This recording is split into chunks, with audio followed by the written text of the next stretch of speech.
These are the most expensive iPhones Apple have ever made.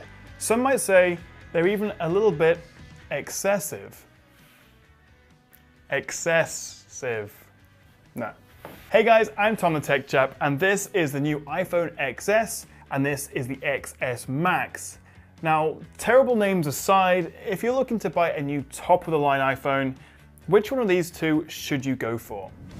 I love listening to audiobooks, especially when I'm driving or on the train, which is why I've teamed up with Audible, who are kindly sponsoring this video. I'm about halfway through the X-Files at the moment, don't judge me, which is one of their exclusive Audible originals. You can actually get 2 Audible originals plus any book from their huge library completely free if you use my link in the description or go to audible.com/techjab and sign up for a free 30-day trial. Stay tuned to the end of the video to find out more about Audible, but for now, let's get back to the iPhones. So obviously, the biggest difference between these two is the size. The XS has a 5.8-inch display versus 6.5 inches on the XS Max. But aside from that, the screens are identical. They both have True Tone OLED panels with the same 458 ppi sharpness and support for Dolby Vision and HDR10 high dynamic range. And they both still have the notch, which means when you're watching YouTube videos or Netflix movies, you have some pretty chunky pillar boxing going on. Unless of course you zoom in, but then the notch kind of gets in the way. Now you probably wouldn't believe it just by looking at them, but the Max does actually have ever so slightly thinner bezels. You get a 84.4% screen to body ratio on the Max versus 82.9 on the XS. But you really can't tell. It's funny, the first time I actually picked these up and used them side by side, I thought the XS Max was huge, but after a few minutes, after getting to grips with them a little bit, actually it feels like the XS is the one that's small. I've been using quite a few big phones recently, like the OnePlus 6 and the Galaxy Note 9, so for me, the XS Max actually feels like a... Shut up, Twitter. So for me, the XS Max actually feels like a better size. And if you're coming from an iPhone Plus model, the 6 Plus, 7 Plus, 8 Plus, the XS Max feels just the same size in the hand. They're both 7.7 millimeters thick, but the Max is 6.5 millimeters wider and 14 millimeters taller. So next to each other, that's quite a big difference. But personally, I do prefer the size of the Max, although as I say, I am used to slightly bigger phones. If you can though, I would pop into an Apple store, try them for yourself, because really that's the only way you'll get a good impression. What I was most surprised about though, and actually slightly disappointed I guess, is that even though you have all this extra screen real estate on the XS Max, it's not really used to any great effect. There's no user interface difference between them. Obviously everything is bigger and games and movies do feel more immersive, but you don't get anything extra. You can't use it horizontally, something previous Plus models could do. And going onto Instagram or Twitter, you don't actually see any more posts. It's just enlarged. And of course, performance is identical. They both ship with iOS 12, they both use the new A12 Bionic chip and have 4 gigs of RAM. In Geekbench 4, they scored within a couple of % of each other, so no real substantial difference in speed.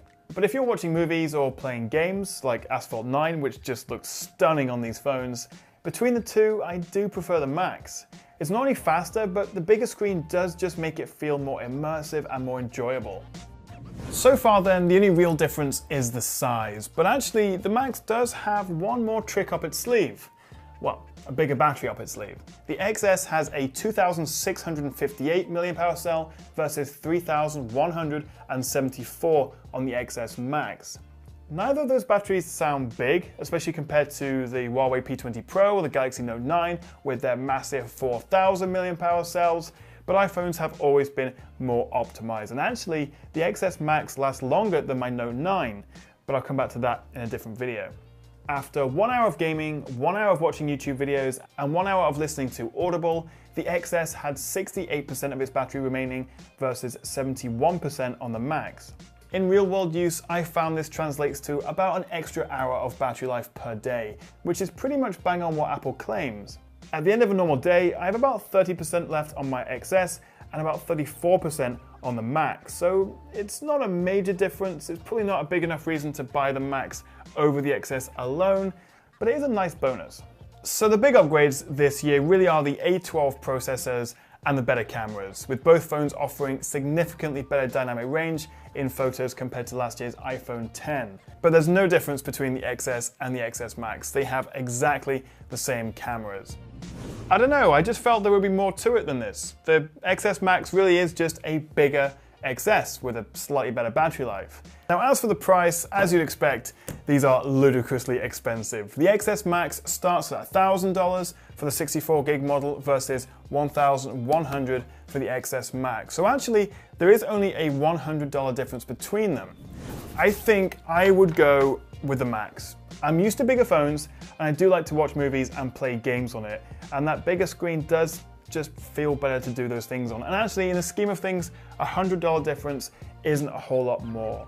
And that extra hour of battery is a nice extra. I hope you enjoyed the video. Hit that like and subscribe button if you did. And I'll see you guys next time right here on the Tech Chat. So I listened to Ready Player One as an audiobook on Audible before I watched the movie. I definitely prefer the book. Audible is a lifesaver when I'm traveling or commuting. They've got such a huge library of audiobooks, and I can just download them to my phone and away I go. It'll suggest new titles based on what I like, it saves my place so I can come back to it whenever I can, and there's just so much variety, including their awesome Audible Originals, which is a new range of exclusive titles. All I'd say is give it a try. Sign up for a free 30-day trial by going to audible.com/techchap, or click on the link in the description, or text TechChap to 500 if you're in the US to get a free book and 2 free Audible Originals. So a big thanks to Audible for sponsoring this video. Go and check it out, and I'll see you guys next time.